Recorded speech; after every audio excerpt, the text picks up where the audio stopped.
Hey guys, Zach here, coming at you with another video. Today's video is going to be really, not the best one to make, or not the most fun one to make, because we're talking about Nintendo, and it's not in the most positive light. I'm starting to develop a theory with stuff that's going on at Nintendo right now, and I'm calling it the Paper Mario effect. So I'm going to explain a little more in detail what that is as we get further into the video, but yeah, if you agree with me, definitely make sure to leave a comment down below. I really want to hear what you guys think about my little theory about Nintendo right now. And yeah, so make sure to like, comment, and subscribe, all that stuff down below. And without any further ado, let's get into today's video.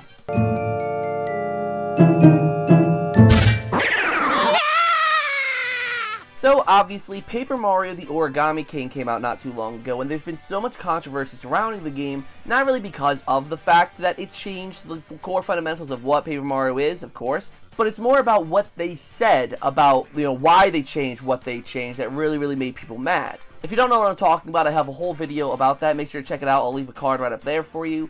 But, needless to say, it's a pretty stupid excuse, but Tanabe went on to further explain what they can't change. Apparently, you can't really gender toads anymore, or you can't give an age to toads, which I think is so weird, because you can't give a gender to a toad. Huh, well, if you can't have Toad be male or female, why don't you just add, Toadette, an existing female Toad character? There's no modification needed. She's an existing Mario character. Like, why not just add Toadette? Like, that's so stupid. But the more and more I'm hearing about it, the more it sounds like it isn't necessarily something that Intelligent Systems just doesn't want to do. Like, oh, we just don't want to do that, we're too lazy. It more so sounds like a Nintendo decision, something that upper hand Nintendo is telling Intelligent Systems they can't do. I mean, just the wording of, ever since Sticker Star, it's no longer possible to modify pre-existing characters. It basically makes it sound like we can't do it anymore, because Uphead's Nintendo aren't letting us do it. Which, first of all, let me say, that's the stupidest rule in the world. If you can't modify Nintendo characters anymore, then, especially since Sticker Star, then why the heck have characters like Pink, Gold, Peach, and Peachette? Why have those been developed now? Those are modifications of Princess Peach. You're no longer allowed to modify Nintendo characters. Well, here's two modifications of them. And you can't modify their ages, so then why the heck do the baby characters exist? Baby Mario, Baby Peach, Baby Rosalina was made since then. So why do these characters exist, but Paper Mario can't have a baby Toad or an old man Toad? Why are there all these restrictions on Paper Mario, but apparently, like games like Mario Kart, where, Pink, Gold, Peach exists, and then there's New Super Mario Bros. U Deluxe, where Peachette exists. Why are those allowed to happen, but Paper Mario can't do it? But then I got to thinking, does this apply to other games as well? And I think it does. Not just the not changing of characters thing, but making games casual. You guys know where I'm going with this if you've been a long-time viewer of the channel. Luigi's Mansion 3. This game is super casual.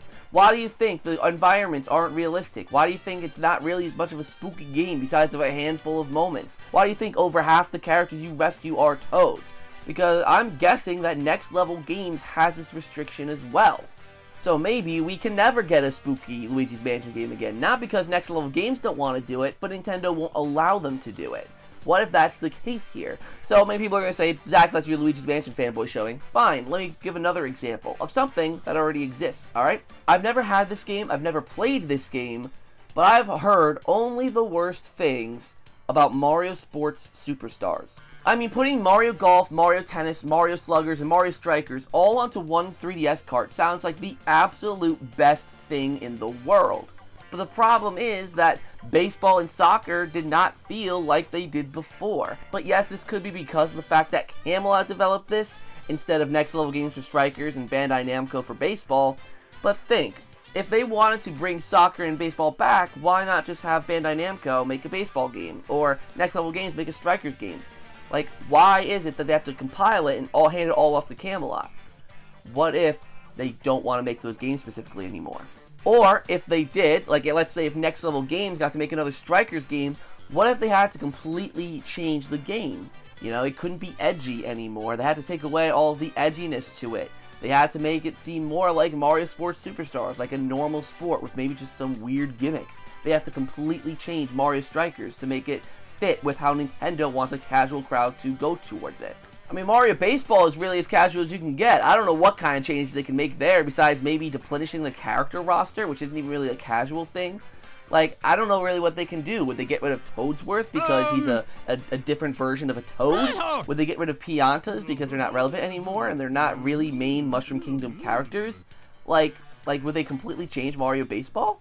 Why do you think New Super Mario Bros. Doesn't change? Not because it sells well, which it does, but also, it's the most casual experience ever. Why change something that's already super casual? It's a game that everyone can come and play, no matter how old, how young, if you're a noob or a pro, anyone can go and play New Super Mario Bros.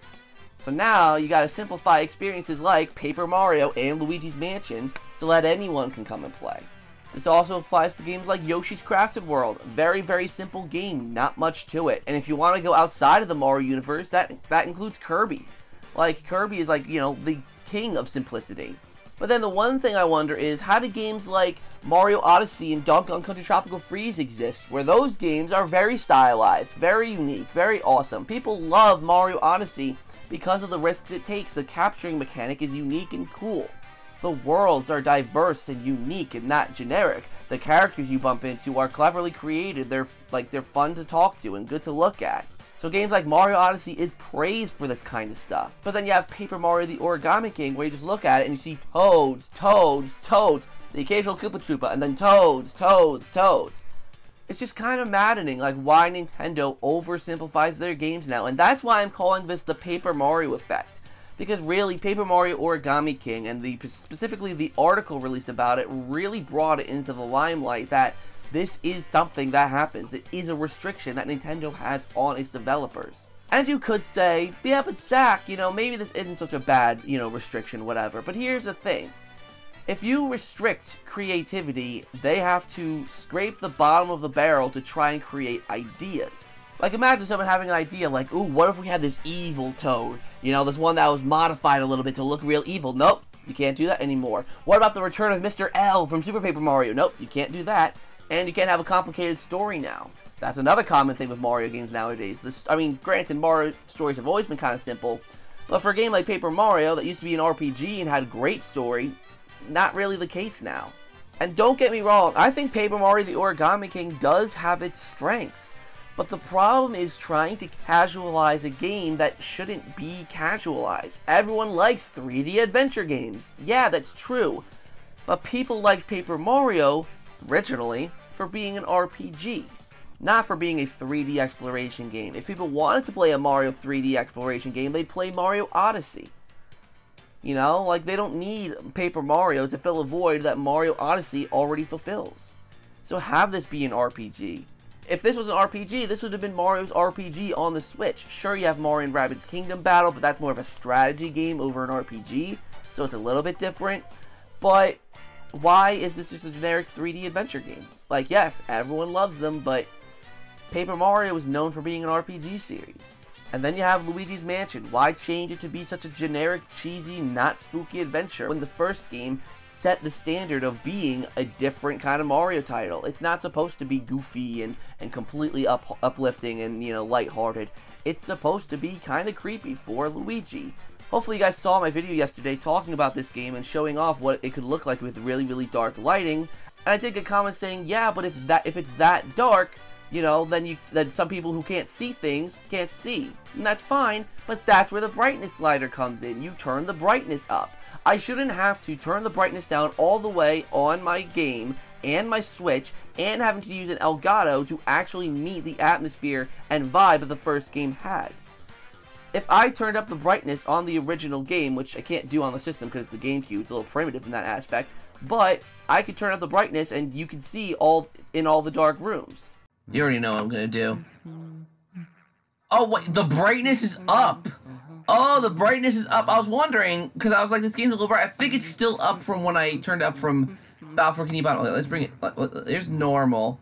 There's normal. Okay, I was gonna say. I was like, that's not right. Okay, so here we go. I was wondering, I'm like, with complaining about how Luigi's Mansion 3 was too bright, I was wondering why this seemed bright. So the Paper Mario effect I am describing as a casualization of Mario games so that everyone will like it, and everyone will like it, and everyone can play it. A lot of the series will no longer have unique vibes to them. They'll be generic. There'll be not much to them. Now, of course, like I said, this doesn't count all Mario franchises. Mario Odyssey, for some reason, got special treatment. So some Mario games will be unique, but the smaller scale ones like Luigi's Mansion and Paper Mario will be completely generic. I mean, Paper Mario alone, I'm pretty much over halfway done with this game, I think. And obviously, the big moment happened. I'm not going to spoil the big moment, but the big moment would have had a higher emphasis if the character just didn't look like the rest of the characters he's based off of. Give him something unique, give him a unique design, but nope, you can't do that anymore to make him actually stand out and look more like a true character. Besides, you know, modifying one small little detail that people don't really even notice, even though it is kind of crucial to the story. So I don't know, guys, it really frustrates me that there's so much casualization in all of Nintendo's games nowadays.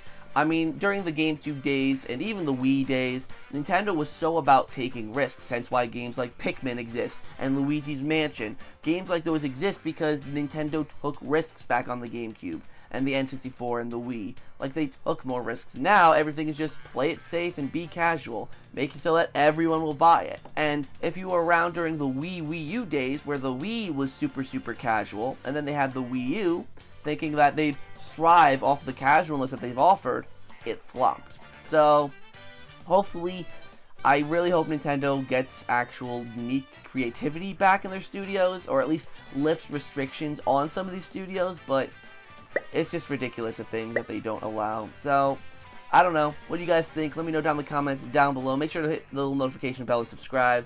You know, check out the merch store, all that cool stuff.